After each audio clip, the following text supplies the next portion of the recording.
जय हिंद दोस्तों। आज की इस वीडियो में मैं आपको बताने वाला हूँ एमपी आईटीआई ट्रेनिंग ऑफिसर का जो अभी एग्ज़ाम होने वाला है फरवरी मंथ में, उसके जो भी थ्योरी के जो भी ऑब्जेक्टिव प्रश्न बनने वाले हैं उनके बारे में इस वीडियो में मैं आपको बताने वाला हूँ कि थ्योरी से कौन कौन से सवाल इसमें बन सकते हैं। तो आइए वीडियो को शुरू करते हैं। सबसे पहला सवाल है, वेल्डिंग क्या है? काटने की प्रक्रिया, धातु को जोड़ने की प्रक्रिया, पॉलिश करने की प्रक्रिया, ढालने की प्रक्रिया। आपका सही आंसर होने वाला है धातुओं को जोड़ने की प्रक्रिया को ही वेल्डिंग कहा जाता है। ठीक, उसका अगला सवाल देखेंगे। आर्क वेल्डिंग में आर्क कैसे बनता है? ठीक, आर्क वेल्डिंग में आर्क कैसे बनता है?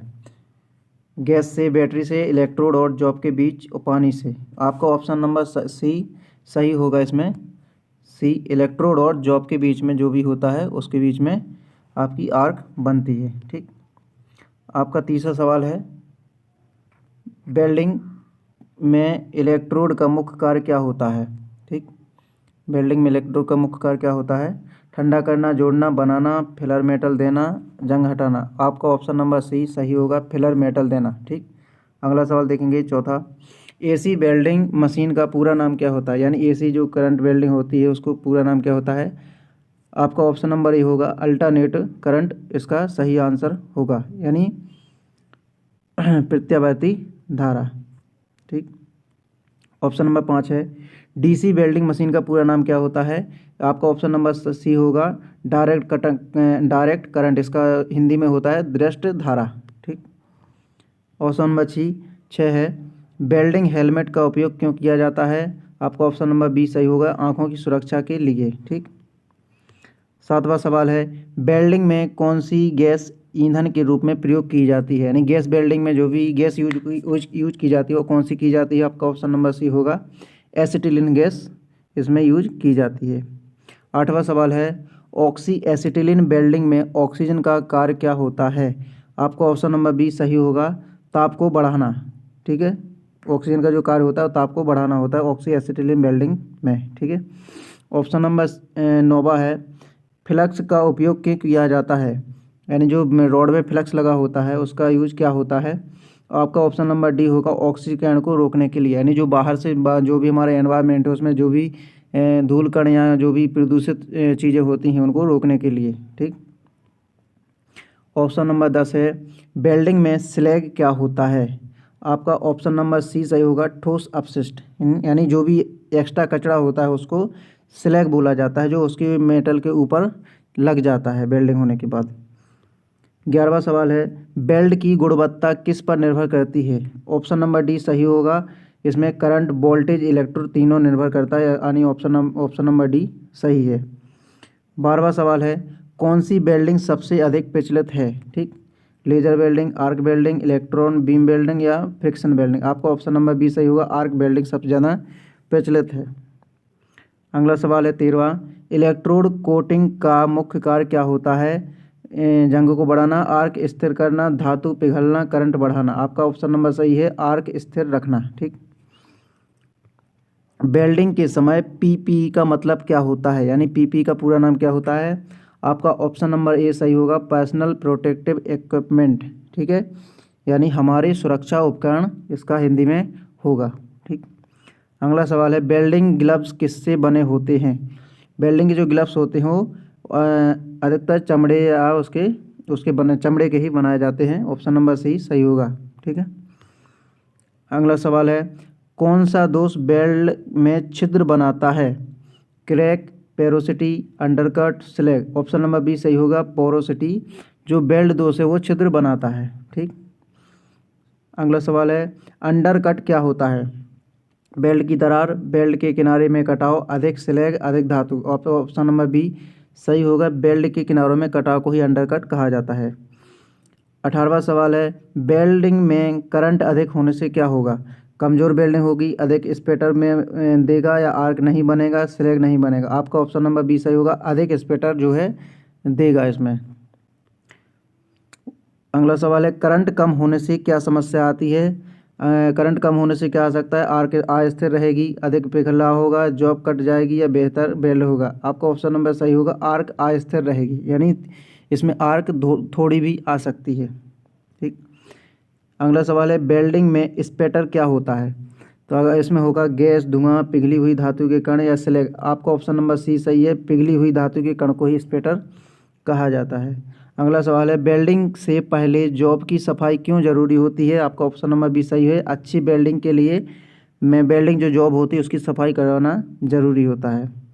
अगला सवाल है कौन सी बेल्डिंग पतली सीट के लिए उपयुक्त होती है, यानी इसमें आपको ऑप्शन नंबर सी सही है। गैस बेल्डिंग में जो है पतली सीटों का यूज किया जाता है, आर्क बेल्डिंग में मोटी चीज़ों का यूज किया जाता है। ठीक है ना। वो जो थर्मिट बेल्डिंग है वो अधिकतर रेल की पटरियों पर ही की जाती है। ऑप्शन नंबर 23 है बेल्डिंग में क्रैक क्यों आ जाता है। गलत कूलिंग के कारण, अधिक ताप के कारण, अशुद्ध धातु के कारण या सभी के कारण। आपका ऑप्शन नंबर डी सही है, सभी के कारण इसमें बेल्डिंग में क्रैक आ जाता है। ठीक, क्रैक मतलब कि दरार आ जाती है। अगला ऑप्शन है बेल्डिंग करंट किससे मापा जाता है। बेल्डिंग के करंट को जो है ऑप्शन नंबर सी होगा, एम्पियर में मापा जाता है। ठीक है। वोल्टेज को वोल्ट मीटर में नापा जाता है। ठीक है। प्रतिरोध को ओम में नापा जाता है। ठीक। और शक्ति को जो है वो वाट में नापा जाता है।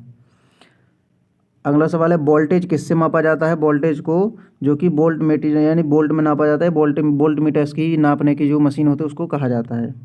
अगला सवाल है अर्थ क्लैंप का कार्य क्या होता है। अर्थिंग क्लैंप का कार्य क्या होता है। ऑप्शन नंबर बी सही है, सर्किट पूरा करना। ठीक है।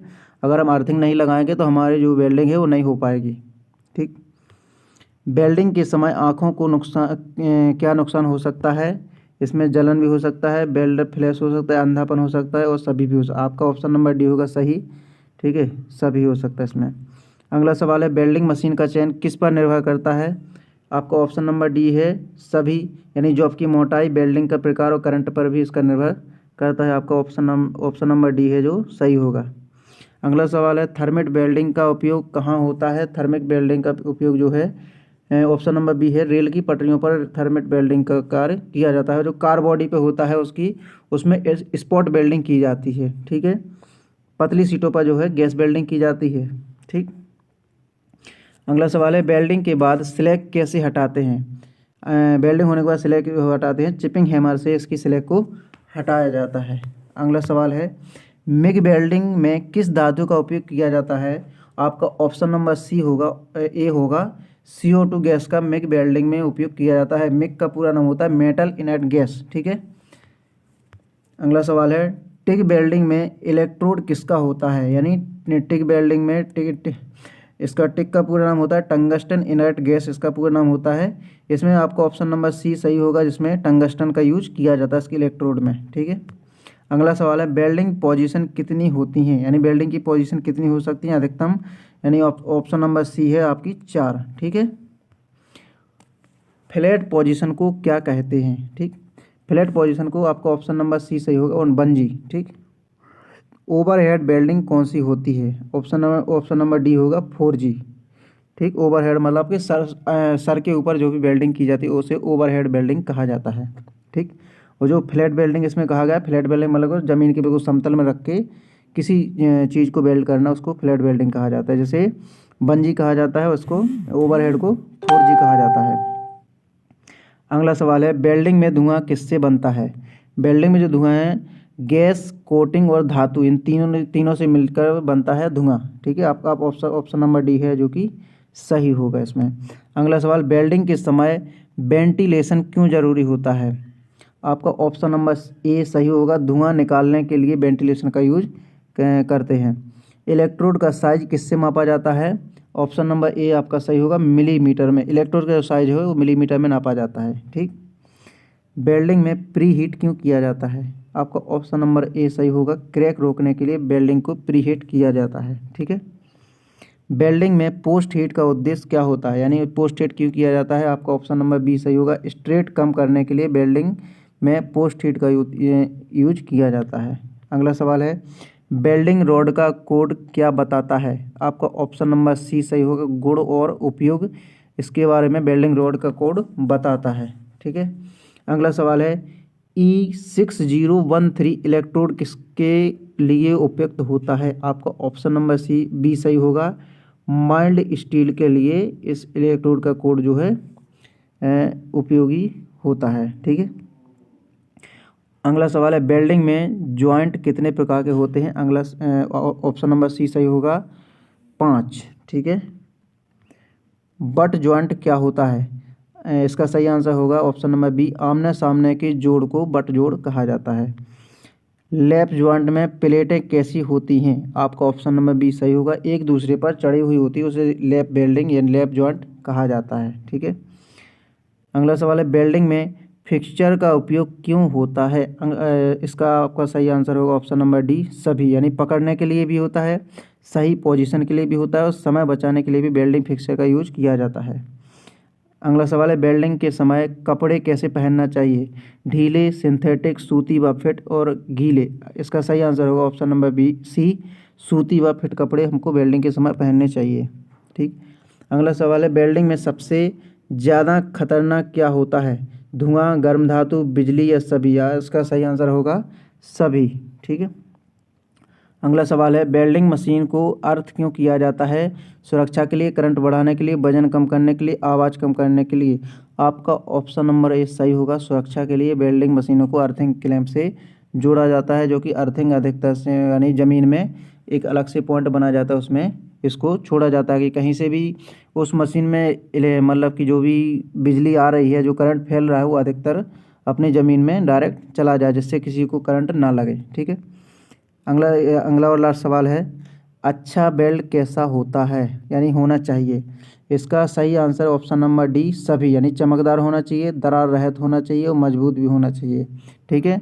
तो आपको ये 50 सवालों की सीरीज इसमें मैंने आज आपको कवर करवा दी है। मिलेंगे इसके पार्ट 2 में, तब तक के लिए नमस्कार, जय हिंद।